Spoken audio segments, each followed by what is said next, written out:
Salut, bienvenue sur ma chaîne. Euh, Dans cette nouvelle vidéo, nous allons parler de notre produit PSwap. D'accord? Nous allons parler des wheels. D'accord? Donc, wheel en anglais, bon, wheel, en anglais, en français, c'est testament. D'accord? Donc, comme le nom le dit, comme le mot le dit, c'est un contrat qui vous permet de rédiger votre testament. D'accord?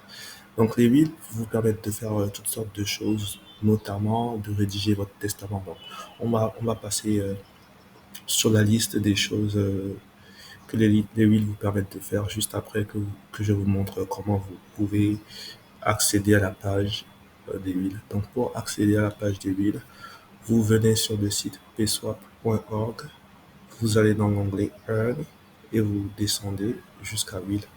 Vous cliquez dessus et ça vous amène sur la page des wheels ici. Donc pour lire la documentation des wheels, alors là, vous allez sur les trois points ici, vous descendez jusqu'à Docs, vous cliquez dessus et ça vous ouvre la documentation.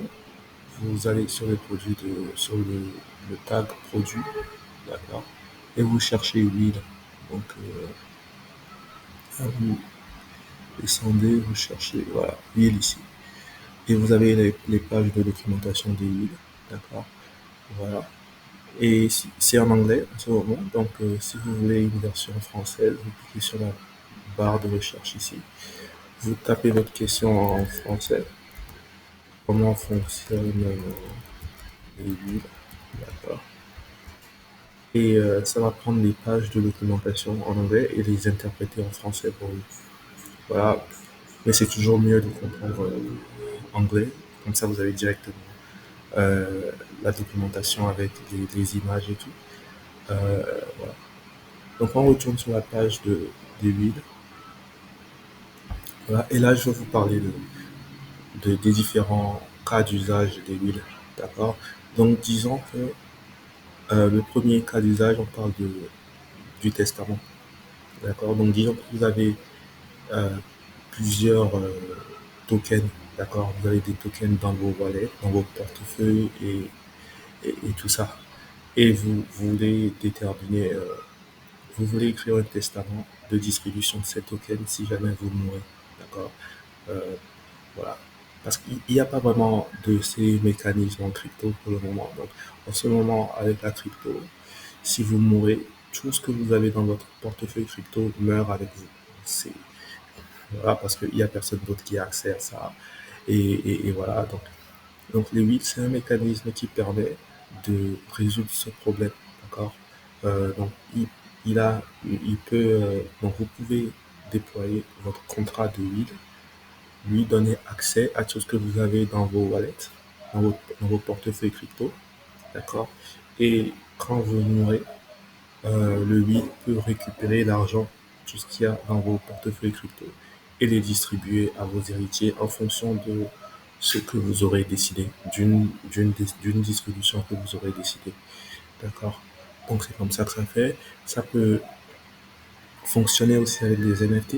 D'accord? Vous donnez accès à vos NFT. Vous n'avez pas besoin de déposer tout ce que vous avez dans le contrat de ville directement. D'accord? Vous pouvez juste donner accès à ces choses à votre contrat de ville. Comme ça, si jamais voilà, vous mourrez, quelqu'un peut venir récupérer, euh, utiliser le lead pour récupérer l'argent, tout ce qu'il y a dans vos wallets et puis les distribuer aux héritiers. D'accord? En fait, c'est pas une personne qui distribue l'argent aux héritiers, c'est le contrat qui distribue l'argent aux héritiers en fonction de, de ce que vous avez spécifié comme méthode de distribution. Donc, vous rentrez les héritiers et vous dites qui prend quoi, combien, et ainsi de suite. D'accord? Donc voilà, avant de passer au deuxième cas d'usage des huiles, je vais vous expliquer comment les huiles savent que vous êtes mort. D'accord? Donc, il y a ce qu'on appelle, il y a ce paramètre qu'on appelle le wheel withdrawal period. D'accord? Sur ce wheel-ci, c'est 5 mois. Euh, voilà. Et il y a un autre paramètre qu'on appelle le update period. Voilà. Mais on va rester sur le premier paramètre de will withdrawal period. Donc la façon dont ça fonctionne, c'est à votre mort, d'accord, un héritier ou quelqu'un, toute personne peut venir lancer le withdrawal period. D'accord. Donc un héritier à votre mort vient lancer le withdrawal period. Et après le withdrawal period, en l'occurrence 5 mois, 29 jours, 19 heures et puis 30 minutes, donc 6 mois en gros. Euh, Après la période là, d'accord, les gens peuvent récupérer l'argent de votre will. Donc vous pouvez modifier cette période. Vous pouvez mettre 2 jours, vous pouvez mettre 30 jours.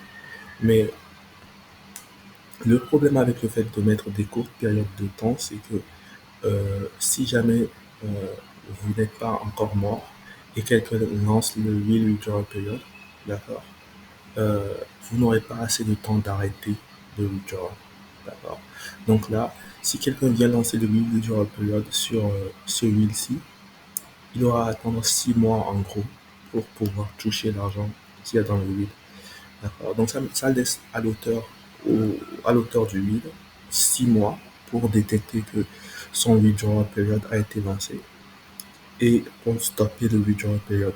Donc pour stopper le withdrawal period, je vous suggère d'aller lire la documentation, d'accord, pour comprendre comment on stoppe le withdrawal period. Mais comment vous détectez que le withdrawal period est lancé? Donc vous venez sur votre will et si ce paramètre, le paramètre will withdrawable after, si c'est spécifié, en ce moment c'est spécifié, d'accord. Si ce paramètre est spécifié, si ce n'est pas une barre, si c'est pas juste une barre comme un tiret comme ceci, mais c'est une date spécifiée ici. Ça veut dire que la période de lancement a été activée, d'accord. Si vous n'êtes pas mort, vous arrêtez la période de withdrawal, d'accord.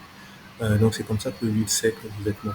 Donc, je ne sais pas si c'est clair, mais voilà, c'est en gros si on lance la période de withdrawal mais et pendant toute la période de withdrawal, vous n'êtes pas capable d'arrêter le withdrawal.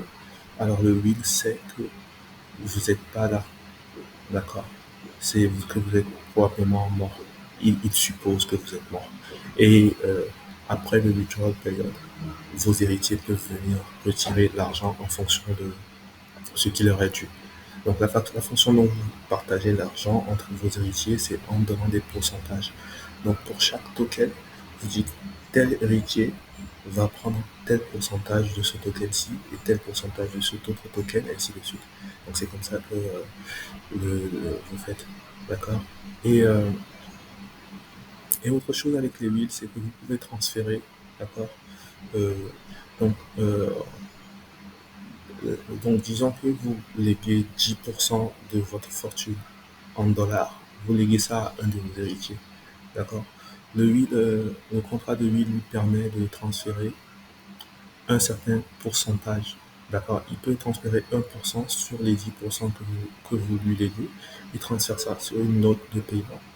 D'accord. Et il peut utiliser cette note de paiement pour faire des prêts ou il peut vendre la note de paiement pour pouvoir avoir accès à l'argent aujourd'hui. D'accord. Et la personne qui paye la note de paiement va attendre le jour de votre mort pour venir récupérer les 1%. D'accord. Donc ça permet de faire toutes sortes de montages financiers qui sont vraiment très intéressants où vous pouvez euh, avoir accès à votre héritage avant même que vos parents soient morts en transférant cet héritage futur sur une note et en utilisant cette note pour faire des prêts ou en vendant cette note aux gens. Donc voilà, donc c'est ça, ça c'est la fonctionnalité de euh, testament des wills, d'accord. Une autre fonctionnalité des contrats de will, c'est que ça vous permet de, ok, encore en parlant de la fonctionnalité des testaments, donc comme j'ai dit, vous pouvez aussi avoir des NFT, d'accord. Donc disons que vous allez tokeniser votre titre foncier, d'accord. Vous pouvez tokeniser votre titre foncier et ça devient un NFT que vous mettez dans le contrat de will et ça vous permet de dire, ok, voilà, à ma mort, je veux que ce titre foncier aille à cet héritier-ci, ainsi de suite. Donc, même les propriétés dans la vraie vie, vous pouvez les distribuer en utilisant le contrat de will à vos héritiers. D'accord. Donc, voilà, ça, c'est la fonctionnalité des testaments. D'accord. Et c'est vraiment très pratique. D'accord. Vous n'avez pas besoin d'un notaire, vous n'avez pas besoin d'un intermédiaire, vous avez juste besoin de pouvoir déployer votre contrat et de lire la documentation pour comprendre comment le contrat de ville fonctionne. D'accord. Et ça vous permet de vraiment monter tout ça vous-même. Voilà. Donc, une autre fonctionnalité des contrats de ville, c'est que ça vous permet euh, de recouvrir l'accès à votre à vos tokens. D'accord. Donc disons que bah, vous avez des tokens dans un wallet, d'accord, dans un portefeuille crypto, et vous autorisez le wheel à avoir accès à tout ce qu'il y a dans le portefeuille crypto, d'accord. Mais quand vous perdez l'accès à votre portefeuille crypto, vous pouvez utiliser le wheel pour récupérer l'argent, d'accord? Puisque vous avez, au préalable, vous aviez donné l'accès au contrat de wheel à votre portefeuille crypto. Quand maintenant, vous perdez l'accès à votre portefeuille crypto, peut-être que vous avez perdu votre private key, votre mot de passe, ou je ne sais pas quoi. Euh, vous pouvez maintenant utiliser votre contrat de wheel pour récupérer tout ce que vous avez dans votre portefeuille crypto. Évidemment, vous ne pourrez pas retirer plus que ce que vous avez autorisé le contrat à prendre. D'accord. Donc, si vous autorisez le contrat à prendre 1000 tokens et que vous avez 10 000 tokens, le contrat il pourra prendre que 1000 tokens. D'accord. Voilà. Donc, voilà. Euh, et, et donc voilà, c'est une façon de recouvrir l'accès à tout ce que vous avez dans votre token. Donc ça c'est la deuxième fonctionnalité des contrats de huile. Là on va parler d'une autre fonctionnalité des contrats de huile. D'accord. Une troisième fonctionnalité. Ça vous permet de lutter contre le piratage. D'accord. Donc disons que vous avez, vous mettez tous, tout votre, vous pouvez traiter le huile comme votre compte en banque en gros et utiliser votre portefeuille comme un vrai portefeuille. D'accord. Donc vous mettez un peu de sous dans votre portefeuille et vous mettez toute votre fortune dans votre compte en banque. D'accord. Donc vous pouvez avoir le même fonctionnement avec le huile contrat où vous mettez toute votre fortune dans le contrat de huile. D'accord. Et vous prenez juste assez pour vos courses que vous mettez dans votre portefeuille. D'accord. Comme ça, si votre portefeuille se fait pirater, alors le pirate il pourra prendre que les, les quelques tokens que vous avez dans votre portefeuille. D'accord. Euh, et bon, en fait, c'est vrai que l'accès à votre portefeuille lui donne aussi accès au will contract. D'accord. Mais il ne pourra pas tout récupérer dans le will contract parce que le will contract a un mécanisme de time lock. D'accord. Donc vous pouvez mettre un time lock sur comment l'argent sort de votre will contract. Vous pouvez dire par exemple, ce will par exemple dit qu'on ne peut pas retirer plus de 25% de tout le token de tous les tokens qu'il y a dans le contrat, d'accord, en moins de 14 jours, d'accord. Donc le plus que tu peux retirer dans chaque intervalle de 14 jours, c'est 25% de tout le token. Donc vous pouvez modifier les limites de retrait sur votre contrat de huile pour empêcher des retraits massifs. Donc si vous avez mis 25% par exemple et que vous vous faites pirater votre wallet, bah, le hacker il ne pourra pas retirer plus de 25% de ce que vous avez du huile. D'accord. Et ça vous laisse vraiment beaucoup de temps pour pouvoir récupérer l'accès à votre contrat de huile. Donc, la façon dont on récupère l'accès au contrat de huile est un peu complexe et je ne vais pas vraiment aller dans les détails, mais il y a une façon de récupérer l'accès à votre contrat de huile en utilisant, passant par un auditeur. D'accord. Vous passez par une personne qui authentifie que vous êtes vraiment le propriétaire et avec ça, vous pouvez récupérer l'accès à votre contrat de huile.